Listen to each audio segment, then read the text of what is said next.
What's going on, guys? Welcome back to the channel. In today's video, we're going to be talking about some common fitness and nutrition myths that are still out there today.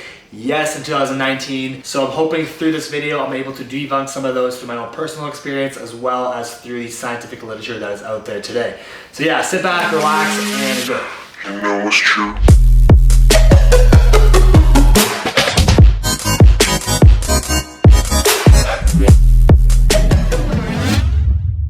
So the premise for this video is basically I've had a lot of people that I work with personally, or there's people that ask me about nutrition and fitness topics, come up to me and ask about topics that I thought were completely outdated by the fitness community, and it turns out they're still hovering around. So I wanted to kind of debunk some of these, and a lot of these have been completely debunked by scientific literature, which of course I'll have linked down below.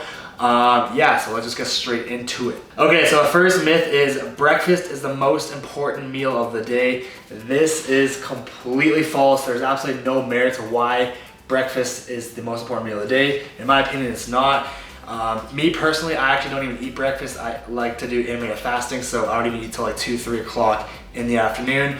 And in my opinion, the reason why this is such a big common misconception is that this message was primarily funded through companies like Kellogg's and all these major breakfast companies that obviously want to promote their product in order to run their business. So yeah, you don't need breakfast. The only time I would advise for you to eat breakfast is if you're trying to gain weight, gain muscle, and you need to be bulking, which means you're in a caloric surplus.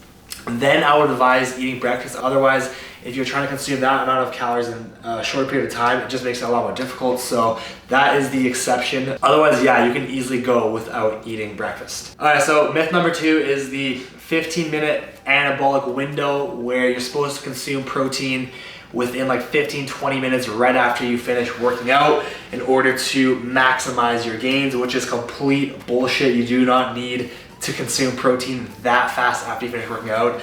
There is no such thing, and actually your anabolic window is way bigger than just within 30 minutes of working out. Your muscles are more sensitive to amino acids for 24 to 72 hours after you work out. So as long as you're hitting your protein targets for the day, you will be good.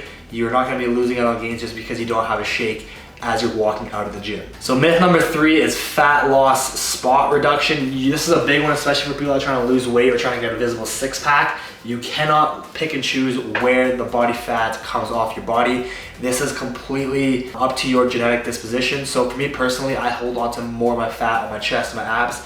And when I do lower down my body fat when I'm cutting, typically my legs will come through first, and then at the very end of my cuts, then my chest and abs really pop out more. But the body fat, once you're in a caloric deficit, your body fat will lower in a proportion evenly across your body. So, or not evenly, but it's not going to be all in one place. It's going to be proportionate across your entire body. So some people hold on to more fat in different areas of their body. It's fine.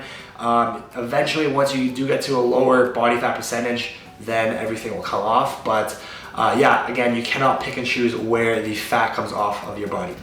Myth number 4 is lifting weights makes you bulky. I think this one's geared more towards girls. I see a lot of girls that are scared to go to the gym and lift weights because they fear that it'll make them look bulky, which I promise you, this is not the case. Building muscle is a very slow process. You will not gain a lot of muscle fast, and for girls, you will almost never get that bulky look because obviously women have a lot lower testosterone than guys do. So for women, the amount of muscle you can gain is significantly lower than men.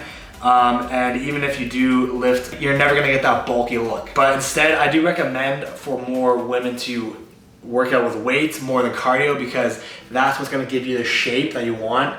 And again, you're not gonna get that bulky look that you fear. So myth number 5 is no pain, no gain, going to failure on every single set. This is something I used to do a lot as a kid. I always thought you had to go to failure in order to achieve maximum gains, which is definitely not true.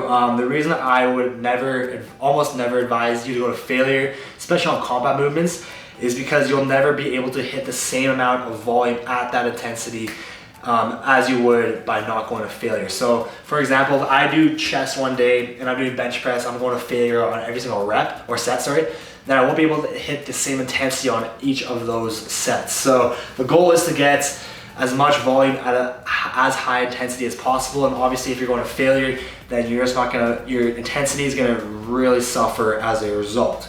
So yeah, don't go to failure. I almost never go to failure unless it's like the very last exercise for that muscle group. Also, one more point I want to add to that, going to failure is going to increase your recovery time significantly. Not just between sets, but also after you work out. If you go to failure, it's going to take you a lot longer to recover from doing that. So myth number 6 is high reps for definition when you are cutting. This is such bullshit. I have no idea where this came from. But when you are in a caloric deficit, when you're losing body fat, the goal is to retain as much muscle as you can, and you want to stay as strong as you can. By doing high reps, you're automatically lowering the amount of weight you're doing because you're not going to be able to do the same amount of weight for insane amount of reps. So you're just gonna, your body has no reason to hold on to that muscle.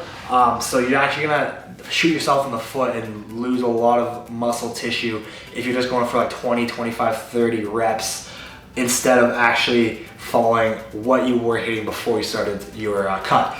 So yeah, I would never recommend going super high in reps unless it's something like calves or abs, something like that. But for all your other movements, try to go as heavy as possible when you are in a caloric deficit. That way you're able to retain as much muscle as possible. Myth number 8 is the more you eat, the more muscle you gain. Again, this is something I used to do on these dirty bulks back as a teenager. This is completely false. I always thought like, if I'm eating like 4, 5, 6,000 calories a day, I'll just pack on muscle much faster than my peers would. Yeah, this is completely false. You can only gain muscle so fast. So depending on genetics, some people can pack on muscle faster than others can. So depending on your genetics, you have a set limit of how much muscle you can gain per week, per month. So the rate of muscle gain. And once you cap that, it's actually a lot lower than a lot of people think. I think it's like 300 to 500 calories will satisfy that over your maintenance calories. But once you're eating like extreme surplus, like over 500 calories for most people, most of that's just gonna be retained as fat. So the more you eat, yes, you will gain a little bit of muscle, but anything after that is gonna be almost purely fat gain. Myth number 9, this one's a big one for people, again, that are trying to lose weight. The more you sweat, the more you burn. Complete bullshit. Yes, it seems like you're burning more, you're working harder when you sweat a lot, but this is short term because the sweat is water. So when you sweat more, if you put on a hoodie for cardio, you're just gonna be losing a lot more water weight, which is very temporary. You're gonna gain that back very quickly just by going home and rehydrating. So don't focus on the amount you sweat, more focus on your movement, your exercise, the amount of steps, all that intensity, all that stuff instead. All right, last but not least, myth number 10 is you have to eat every 2 hours to maximize muscle gains, and that is complete bullshit yet again. You do not even need to eat every 2 hours. This only makes the process way less enjoyable, let alone way more difficult, because not everyone has the luxury of eating every single 2 hours in the day.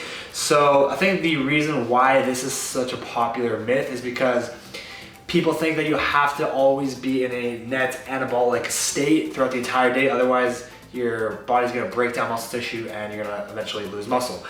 This is actually not the case at all. From what I've seen and through my personal experience, meal frequency is very low on the importance of factors affecting hypertrophy, and it actually has little to no effect on the amount of muscles you build. As long as digestion is actually a very gradual process, so it's not like when you have a meal and it's broken down completely, it's shelled into your cells, all that, and your stomach's empty within a couple hours. It actually takes a lot longer than that. And so my advice is the most important thing with nutrition is just making sure you hit your protein, your fat, your carb targets for the day, so your macro targets. As long as you do that, then you will be good to go. And that's it for me today, guys. I hope you enjoyed the video. I hope you learned a thing or two from it. If you did, make sure to give it a thumbs up, subscribe if you haven't already, and I will catch you guys here next week.